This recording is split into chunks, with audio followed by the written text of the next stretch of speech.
हमारे 12th start करने वाले हैं। और 12th में हमारा जो पहला चैप्टर है वो है हमारा कौन सा है, स्थिर वैद्युतिकी। अच्छा थोड़ा सा हम ये देख लेते हैं कि हमारे जो पेपर आता है 56 मार्क्स का, उसमें से इसका वेटेज कितना रहता है।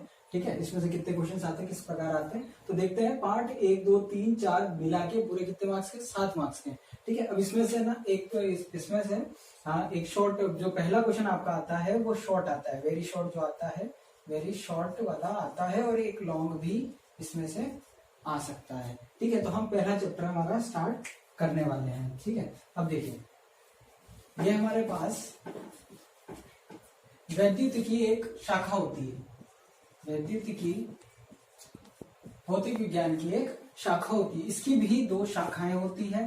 पहली शाखा है हमारे पास स्थिर वैद्युतिकी, और दूसरी शाखा है हमारे पास वैद्युत गतिकी। ये हम इस पार्ट में पढ़ने वाले हैं, और आने वाले 4 पार्टों में भी यही पढ़ेंगे, और वैद्युत गतिकी हम 5वें और 6ठे पार्ट में पढ़ने वाले हैं। ये होगा हमारे पास पार्ट 1 2 3 4 में पढ़ेंगे, और इसको पढ़ेंगे हम पार्ट 5 और 6 में पढ़ेंगे। ठीक है, अब देखिए आप, स्थिर वैद्युतिकी 2 शब्दों से मिलकर बना हुआ है, स्थिर और वैद्युतिकी। ठीक है, तो स्थिर का इसका पूरा मतलब ये होगा कि हम यहाँ स्थिर आवेश के बारे में बात करेंगे। किसके बारे में बात करेंगे, स्थिर आवेश के बारे में बात करेंगे, उसके प्रभावों के बारे में बात करने वाले हैं। ठीक है, क्या क्या प्रभाव दिखा रहा है हमको। ऐसे ही हम वैद्युत गतिकी में देखेंगे तो यहाँ पे दो से बना हुआ है, वैद्युत और गतिकी। ठीक है, तो वैद्युत गतिका क्या हो गया, यहाँ पे गतिशील आवेश के बारे में हम पढ़ने वाले हैं। गतिशील आवेश के प्रभावों के बारे में हम पढ़ने वाले हैं, प्रभावों के बारे में हम पढ़ने वाले हैं। ठीक है, तो इतना क्लियर हो गया सबको। अब देखिए थोड़ा सा, अब हम इस पार्ट में शुरू करेंगे स्थिर वैद्युतिकी। अब देखो स्थिर वैद्युतिकी क्या होती है। स्थिर वैद्युतिकी किसी स्थिर आवेश द्वारा, किसी स्थिर आवेश द्वारा प्रदर्शित किए गए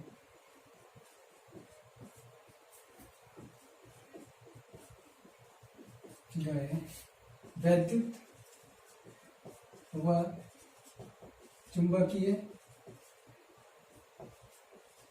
प्रभावों के अध्ययन को वैद्युत गतिकी कहते हैं। स्थिर वैद्युतिकी कहते हैं, सॉरी गलत हो गया, स्थिर वैद्युतिकी कहते हैं। ठीक है, तो अच्छा इसमें क्या है, स्थिर आवेश के बारे में सबसे इंपॉर्टेंट चीज जो है क्या है, वो स्थिर आवेश के बारे में हम बात करने वाले हैं, और उसके द्वारा प्रदर्शित किए गए वैद्युत और चुंबकीय प्रभावों का हम इसमें यहाँ क्या करेंगे, अध्ययन करेंगे। तो पहले बात करते हैं आवेश क्या है। अच्छा आप देख सकते हैं आवेश को हम Q से दर्शाते हैं, और आवेश क्या है, आवेश किसी वस्तु का वह गुणधर्म है, आवेश जो है वस्तु का वह गुणधर्म है जो इलेक्ट्रॉनों के स्थानांतरण के कारण उत्पन्न होता है, अच्छा देख सकते हैं, तो किसी वस्तु का वह गुणधर्म है जो इलेक्ट्रॉन के स्थानांतरण के कारण उत्पन्न होता है। अभी हम देख पाएंगे, देखिए किसी भी जैसे कि ऐसा मान लेते हैं कि ये कोई परमाणु है हमारे पास, इस परमाणु के अंदर 5 तो न्यूट्रॉन है, 5 प्रोटॉन है और 5 ही इलेक्ट्रॉन है। ऐसे ही हमारे पास ये परमाणु है, यहाँ पे 10 प्रोटॉन है, सॉरी ऐसा करते हैं 10 न्यूट्रॉन है, 10 प्रोटॉन है और 10 इलेक्ट्रॉन यहाँ पर है। अच्छा एक और चीज याद रखना, यहाँ पर स्थानांतरण सिर्फ किसका होगा, इलेक्ट्रॉनों का ही स्थानांतरण होगा, प्रोटोनों का कोई स्थानांतरण, प्रोटॉन या न्यूट्रॉनों का स्थानांतरण नहीं होगा, स्थानांतरण नहीं होगा। क्यों, क्योंकि ये क्या कहाँ होते हैं, नाभिक में पाए जाते हैं। कहाँ पाए जाते हैं, नाभिक में पाए जाते हैं।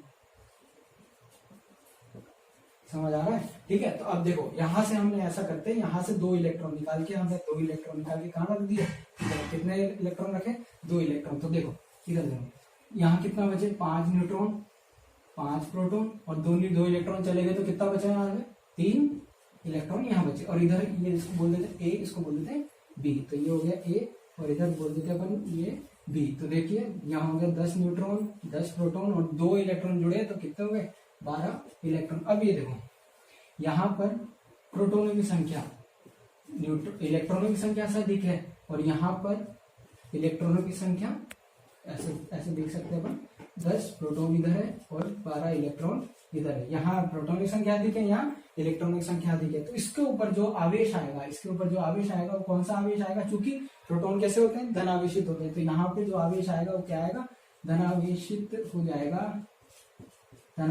हो जाएगा और धनावेशित हो जाएगा तो अपन क्या लिखेंगे ए की घात 2 प्लस, क्योंकि इन दोनों में अंतर कितना है 2 का, 2 इलेक्ट्रॉन स्थानांतरित हुआ ना। ऐसे इसको क्या लिखेंगे अपन ऋणावेश, है ना। और ऋणावेश में कैसे लिखेंगे B2 माइनस, क्योंकि इसके पास 2 इलेक्ट्रॉन अधिक है। समझ आया। आवेश के बारे में एक और बार देख लेते हैं। आवेश वस्तु का वह गुण है जो इलेक्ट्रॉनों के स्थानांतरण के कारण उत्पन्न होता है। अच्छा ठीक है।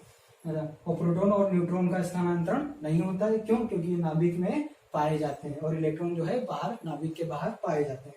ठीक है, ऐसे ही देख सकते हैं अपन प्रोटॉन की संख्या अधिक होगी तो धनावेशित बनेगा और इलेक्ट्रॉन की संख्या अधिक होगी तो ऋणावेशित बनेगा। अब हम बात देखते हैं आवेश के मात्रक के किसके क्या क्या मात्रक होते हैं। आवेश के मात्रक सबसे इम्पोर्टेंट जो है वो हम देखेंगे एसआई मात्रक। तो एसआई मात्रक जो होता है क्या होता है हमारा कुलाम जिसे सी से प्रदर्शित किया जाता है। ठीक है, और सीजीएस मात्रक जो होता है हमारा सीजीएस मात्रक जो होता है उसको क्या बोलते हैं अपन स्टेट कुलाम। क्या बोलते हैं स्टेट कुलाम या फ्रैंकलिन भी कहा जा सकता है। फ्रैंकलिन भी हम इसको कह सकते हैं। और ऐसा देख सकते हैं, देखो एक कुलाम उसको कुलाम ही लिख लेते हैं।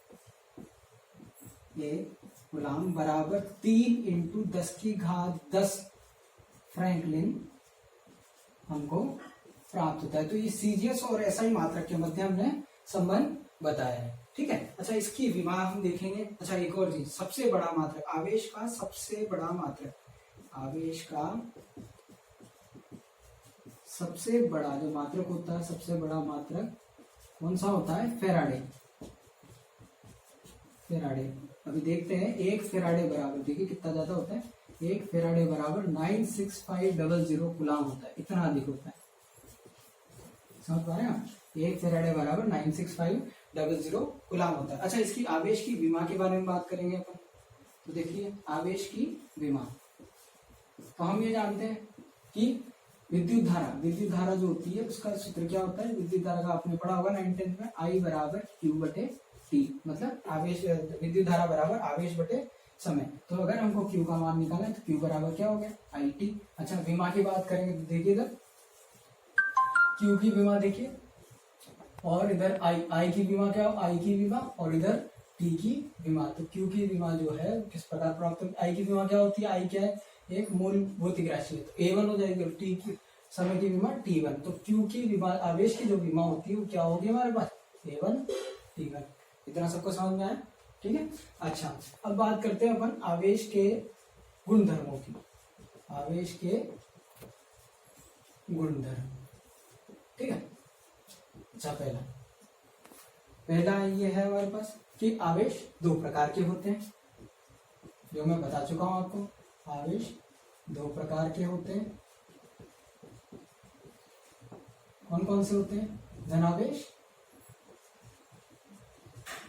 और ऋणावेश। अच्छा एक और चीज, आवेश किसी राशि है, आवेश एक अदिश राशि। किसी राशि है, अदिश राशि है। और आवेश 2 प्रकार के होते हैं। अच्छा समान प्रकृति के आवेश, समान प्रकृति के आवेश एक दूसरे को परस्पर आकर्षित करते हैं, परस्पर आकर्षित करते हैं। सॉरी विपरीत आएगा, विपरीत प्रकृति के आवेश एक दूसरे को आकर्षित करते हैं, जबकि समान प्रकृति के आवेश परस्पर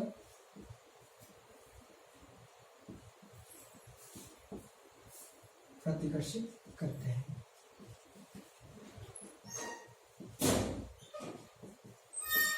अच्छा, अब यहाँ पे जो गुणधर्म स्टार्ट कर रहा हूँ मैं वो बहुत जरूरी है। यहाँ पे जो गुणधर्म है वो है आवेश की योज्यता। आवेश चलिए ये तो इम्पोर्टेंट नहीं है इतना। आवेश की योज्यता ये बता देते हैं आपको पहले। आवेश की योज्यता आप चूंकि अब देख सकते हैं आवेश कैसी राशि है, अदिश राशि है। तो अदिश राशि है तो किसी भी निकाय का कुल आवेश किसके बराबर होगा, उन सब आवेशों को जोड़ देंगे उसके बराबर होगा। माना कि कोई निकाय लेते हैं, देखो कोई भी निकाय ले लो, ये निकाय ये Q1 आवेश है, ये Q2 है और इधर Q3 आवेश है, ठीक है। तो इस निकाय का कुल आवेश कितना होगा, Q बराबर क्या हो जाएगा, Q1 plus Q2 plus Q3 हो जाएगा। अब ये चाहे धनावेश कोई सा भी आवेश हो, कोई सा भी चिन्ह हो सकता है, प्लस भी हो सकता है, माइनस भी हो सकता है, ठीक है। तो हम सबको क्या कर देंगे, जोड़ देंगे। ये तो हुई आवेश की योज्यता। पांचवा देखेंगे अपन, आवेश की निश्चलता। आवेश की निश्चलता का मतलब क्या है कि यह निर्देश तंत्र और वेग से मुक्त होता है। किससे, निर्देश तंत्र व वेग पर निर्भर नहीं करता, ठीक है। तो इसका मतलब ये हुआ कि आवेश जो है वेग और निर्देश तंत्र पर निर्भर नहीं करता है। मतलब क्या है, आप चांद पे चले जाओ तो भी प्लस Q आवेश ही रहेगा, धरती पे रहोगे तो भी प्लस Q आवेश रहेगा, और यदि उसका कुछ न कुछ वेग होगा तो भी उसका आवेश कितना ही रहेगा, प्लस Q ही रहेगा। किसी प्रकार कोई परिवर्तन आवेश के अंदर नहीं आने वाला है, ठीक है ना। तो निर्देश तंत्र और वेग पर निर्भर नहीं करता है। जबकि अच्छा सुनो, एक और चीज बता देता हूँ मैं आपको, जबकि द्रव्यमान जो है वो वेग के साथ परिवर्तित होता है। किस प्रकार परिवर्तित होता है, देखो आइंस्टीन के सापेक्षता सिद्धांत के अनुसार हमको द्रव्यमान का सूत्र जो है वो इस प्रकार पता चलता है, m बराबर m0 root 1 minus v square बटे c स्क्वायर। यदि कोई द्रव्यमान v वेग, यदि कोई पिंड जिसका द्रव्यमान स्थिर द्रव्यमान, ये क्या है हमारे पास यहाँ पर, स्थिर द्रव्यमान, और ये होगा गतिक द्रव्यमान, ठीक है। तो अब यदि वो पिंड जिसका वेग स्थिर द्रव्यमान जो है m0 है और वेग कितना है v है, तो उसका गतिक द्रव्यमान जो है वो किस सूत्र द्वारा दिया जाएगा, m बराबर m0, इसको लिख लेते हैं हम पहले, m बराबर m0 बटे रूट 1 माइनस v स्क्वायर बटे c स्क्वायर। इतना समझ में आया सबको, ये द्रव्यमान के बारे में है, ठीक है। छठा हम देखते हैं कि अब ये सबसे जरूरी है, ये पूछा भी जाता है पेपर में, क्या है कि आवेश का संरक्षण। आवेश का संरक्षण सिंपल सी बात है, जैसा आप समझते हैं किसी भी निकाय का कुल आवेश कैसा रहता है, संरक्षित रहता है। आवेश को न तो नष्ट किया जा सकता है न ही उत्पन्न किया जा सकता है, बिल्कुल ऊर्जा की तरह। ऊर्जा को भी नष्ट नहीं किया जा सकता है और परिवर्तन, उसको ऊर्जा